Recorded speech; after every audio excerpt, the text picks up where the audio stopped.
Malayalam big boss season 7 ഏഷ്യാനെറ്റിൽ ഇപ്പോൾ ഒരു പ്രോമോ വന്നിട്ടുണ്ട്. അനീഷിനോടുള്ള നമ്മുടെ ആദിലയുടെ വെറുപ്പിക്കൽ തുടർന്നുകൊണ്ടേയിരിക്കുകയാണ്. ഇന്നലെ പലതവണയും പലതരത്തിലും അനീഷിനെ വെറുപ്പിക്കാൻ നോക്കിയപ്പോഴും അതെൻ്റെ ഗെയിമാണ് എന്നാണ് പറഞ്ഞത്. എന്നാൽ ഇപ്പോൾ ഒരു ഗെയിമുമില്ല, ഒന്നുമില്ല. അപ്പോഴും നമ്മുടെ അനീഷിനെ വെറുപ്പിച്ചുകൊണ്ടിരിക്കുകയാണ് ആദില. രണ്ടുപേരും വെസൽ ടീമാണ്. നമ്മുടെ ആദില തന്നെയാണ് മോർണിംഗ് പാത്രം കഴുകുന്നത്. അതിനുവേണ്ടി വെസൽ ടീമിൻ്റെ ക്യാപ്റ്റനായ അനീഷ് പോയി ആദിലെ 2-3 തവണ വിളിക്കുന്നു. ഒന്ന് പോടോ, താൻ തരത്തിൽ പോയി കളിക്കടോ എന്നൊക്കെ പറഞ്ഞ് ആദില കിടന്ന ബെഡിൽ നിന്ന് അനങ്ങുന്ന പോലുമില്ല. ഓക്കെ, ഞാൻ കഴുകിക്കോളാം എന്ന് പറഞ്ഞ് അനീഷ് തിരിച്ചു പോരുന്നു. ഉടനെ ദേഷ്യപ്പെട്ട് രോഷാകുലയായിട്ട് ആദില എഴുന്നേറ്റ് അനീഷിൻ്റെ ബെഡിലുള്ള ബ്ലാങ്കറ്റ്, പില്ലോ എല്ലാം വലിച്ചെറിയുന്നു. നൂറ അങ്ങനെ ചെയ്യരുതെന്നൊക്കെ പറഞ്ഞ് തടയുന്നുണ്ട്. അപ്പോൾ മാറി നിൽക്കുന്നൊക്കെ പറഞ്ഞ് കിച്ചണിലേക്ക് മാസമായിട്ട് നടന്നു വരുന്നുണ്ട്.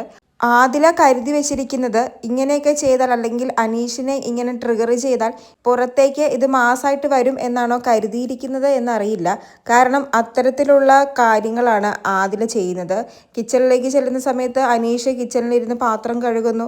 അതവിടെ വെക്ക്, മാറി നിൽക്കുന്നൊക്കെ പറയുന്നു. എന്നിട്ട് അവിടെ ഇരുന്ന് ഒരു പാത്രം വെള്ളം കമത്തിക്കളയുന്നു. അതിലേക്ക് കൈയിട്ട് ആ വെള്ളം അനീഷിൻ്റെ മുഖത്തേക്ക് തെറിപ്പിക്കുന്നു. അനീഷ് ക്ഷമിച്ച് നിൽപ്പുണ്ട്. കാരണം ആ വൃത്തികെട്ട വെള്ളമാണ് മുഖത്തേക്ക് ഒഴിച്ചിരിക്കുന്നത്. ഇത് വേറെ വല്ലവരും ആയിരുന്നെങ്കിൽ ആദിലയ്ക്ക് നല്ലത് കിട്ടിയേനെ. ഇത് അനീഷിന് വ്യക്തമായി അറിയാം ആദില അനീഷിനെ ട്രിഗർ ചെയ്യിക്കുന്നതാണ് എന്ന്. പക്ഷേ ഇത് കുറച്ച് ഓവറായിട്ട് തോന്നി. എല്ലാ കാര്യത്തിനും ആദില അനീഷിനോട് ഇപ്പോഴിങ്ങനെയാണ്. ഇപ്പോൾ എൻ്റെ സംശയം, ആദിലയെ അനീഷ് നോമിനേറ്റ് ചെയ്തത് കൊണ്ട് തന്നെയാണോ ഇങ്ങനെ ചെയ്യുന്നത്? അല്ലെങ്കിൽ ഇനി പുറത്തുനിന്ന് വല്ല ഹിൻഡ് കിട്ടിയോ ഗസ്റ്റുകൾ വന്നപ്പോൾ? അനീഷിനെ ടാർഗറ്റ് ചെയ്താൽ പുറത്ത് റീച്ച് ഉണ്ടാകുമെന്ന് എനിക്കറിയില്ല. ഗെയിമിലാണെങ്കിലും ശരി, അല്ലെങ്കിൽ ഹൗസിനുള്ളിലാണെങ്കിലും ശരി, ആദില എപ്പോഴും ടാർഗറ്റ് ചെയ്യുന്നത് അനീഷിനെയാണ്. പക്ഷേ ഇത് കുറച്ച് വെറുപ്പിക്കലാണ്. ഒരു മനുഷ്യൻ്റെ ക്ഷമയുടെ നെല്ലിപ്പലക കണ്ടു നിൽക്കുന്ന അവസ്ഥയിലാണ് അനീഷ് ഇപ്പോൾ നിൽക്കുന്നത്. അവസാനം ആ മനുഷ്യൻ എങ്ങനെയായിരിക്കും ആദിലയോട് പ്രതികരിക്കുന്നത് എന്ന് പറയാൻ പറ്റില്ല. ആ ഒരു ലെവല് വരെ എത്തിയിട്ടുണ്ട് ആദിലയുടെ കാര്യങ്ങൾ. എന്തായാലും ഇത് ഞായറാഴ്ച ലാലേട്ടൻ ചോദിക്കേണ്ട ഒരു കാര്യം തന്നെയാണ്.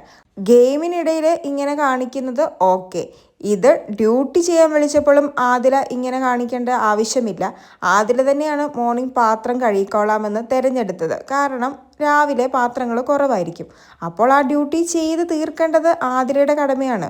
അത് ചെയ്യിപ്പിക്കേണ്ടത് വെസൽ ടീമിൻ്റെ ക്യാപ്റ്റനായ അനീഷിൻ്റെ കടമയും. അവിടെ കിടന്നും ഇങ്ങനെ പട്ടിഷോ കാണിക്കുന്നത് എനിക്ക് വലിയ മാസമായിട്ട് തോന്നിയില്ല. എന്തായാലും കൂടുതൽ ലൈവ് അപ്ഡേറ്റുകളുമായി വീണ്ടും വരാം.